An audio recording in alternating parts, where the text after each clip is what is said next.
Hello Magic Makers, welcome to Storytime with Mombierella. This is a young adult fiction and may be inappropriate for some younger audiences. Mother Knows Best, A Tale of the Old Witch by Serena Valentino. Copyright Disney Enterprises Incorporated, 2018. Chapter 9. The Key. Gothel, Hazel, and Primrose stood at the boundary of the dead woods. They rarely came that close to the thicket. They could see the villages in the distance, and couldn't help wondering what the people in those villages thought of the dreaded witches of the dead woods. "Are you sure about this, Gothel?" asked Primrose. "I am. Look." Gothel had one of her mother's books in her hand. It was open to the page that showed the spells to open a portal through the rosebush thicket. "We saw her do it, Prim. She squeezed her hands, just like it's illustrated here in the book. Look, like this." "I see it, Gothel. But what am I supposed to do?" "Concentrate. Think about what you're trying to accomplish. Envision the red glowing ball that will open the thicket." "I don't know, Gothel." "Prim, please. Do you want to get out of here? Do you want to see the world? We talked about this. I want you to make this place beautiful. Make it a place you would want to stay in forever. We've lived in this dreary mansion our entire lives. It's like a dead place. It's not a home. Mother never made it beautiful. She was always so focused on her magic. I want you to bring it to life, Prim. I want you to decorate it with color. I want you to love it." Primrose laughed. "What happened to you?" "What do you mean?" Hazel smiled at both of her sisters. "Gothel wants us to stay because she loves us, Prim. She wants to keep our vow. Sisters together, forever. And she wants to make a beautiful home for us. The only way to do that is to get through that thicket." "It's true, Prim. I really do." "I know you do. I can tell. It's just—" "What?" "You seem like your old self again. Like the Gothel I love. That's all." Primrose took a breath. "Okay, let's try to do the spell." She looked again at the book Gothel was holding. "So, is this right?" She was holding her hand the way it was illustrated in her mother's spell book. "Yes, that's right. Now, just think about creating a red ball that you can use to open the thicket." "Okay," said Primrose, not convinced it would work. She reached out her hand and closed it on something invisible. "Oh, I can feel something. I can feel something small, but I can't see it. Can you see it?" "That's amazing, Prim. You can feel the ball in your hand?" asked Gothel, feeling giddy. "I can," said Primrose, laughing, excited that the spell was working. "Visualize the ball, Prim. Make it solid," Gothel said. A tiny ball of light appeared in Primrose's hand. It was wispy and silver, almost like smoke. "Oh, look! I made something. Should I throw it? Should I throw it?" asked Prim, afraid to hold it in her hand too long. "No. Imagine it larger. Make it red," urged Gothel. Primrose screwed up her face. Her cheeks were flushed and splotchy from straining so hard. I can't. It won't turn red." "Concentrate, Prim," said Gothel. "Concentrate." "Ow!"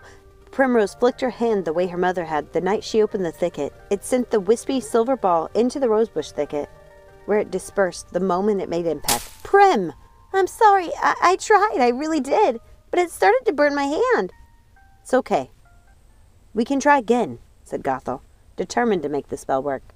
"Let's try later, Gothel. Prim is tired." Gothel sighed. "I'm happy you tried, Prim. Don't worry. We'll figure out how to get out of here, I promise. Let's have some breakfast."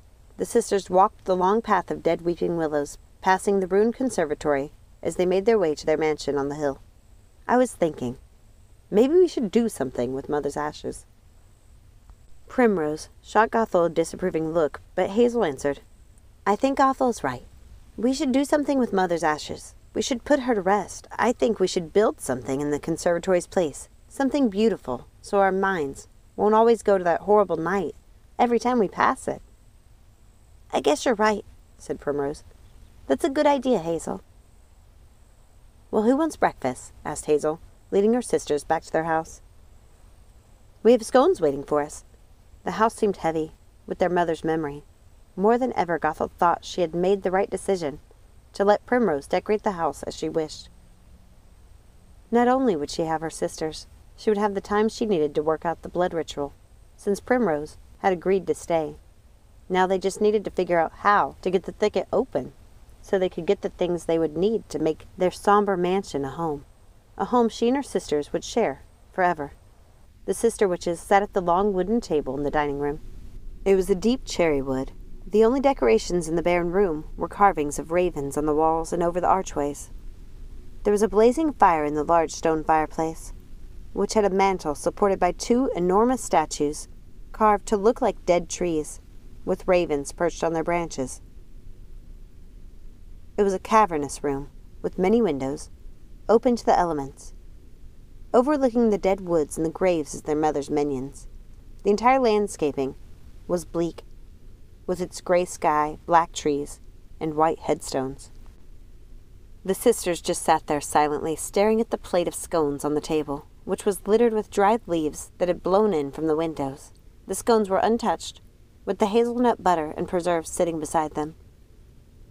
"We have to figure out how to open the thicket. Our pantries are full now, but we'll have to refill them at some point," said Hazel. "I don't even know where Mother went to get all our supplies. I don't recall her ever leaving the dead woods, do you?" "I wonder, do you think the tall creature Jacob would know?" asked Gothel. "I don't know, Gothel. I'd rather never wake them again," said Primrose, finally taking one of the scones and putting it on a small gray plate edged with silver. "I understand," said Gothel, not wanting to upset her sister by saying she didn't agree with her. She quickly changed the subject, directing their conversation to the house renovations. "We should have shutters made for these windows, don't you think? I never understood why Mother wanted this room open to the outside. What do you think, Prem? Shutters?" "I think it's a good idea. We can open them when we want to let in the light." "Yes, I'm going to find Mother's journals and see if there's something written about the thicket, where she got our food and other supplies. Hazel, can you take an inventory? See how long our current supplies will last." "Good idea, Gothel," said Hazel. "And Prim, would you like to go around the house and make notes on everything we will need to make the house as you would like it? Furniture, drapes, paintings, statues, you name it. Whatever your heart desires." "Do you really have enough gold to do all that?" asked Primrose. "Gothel has the key," said Hazel. "The key?" asked Primrose. "Yes, she has the key to Mother's fortune." "I suppose it's our fortune now," Gothel smiled. She never paused to wonder where the money came from, and it seemed never to run out. "Don't worry, sisters. We'll make a beautiful life here. I promise we will make this place our home." Thank you so much for listening. Please remember, like, subscribe, ring that notification bell, share with a friend, comment down below. And remember, let it go and keep moving forward. Have a magical day. Bye.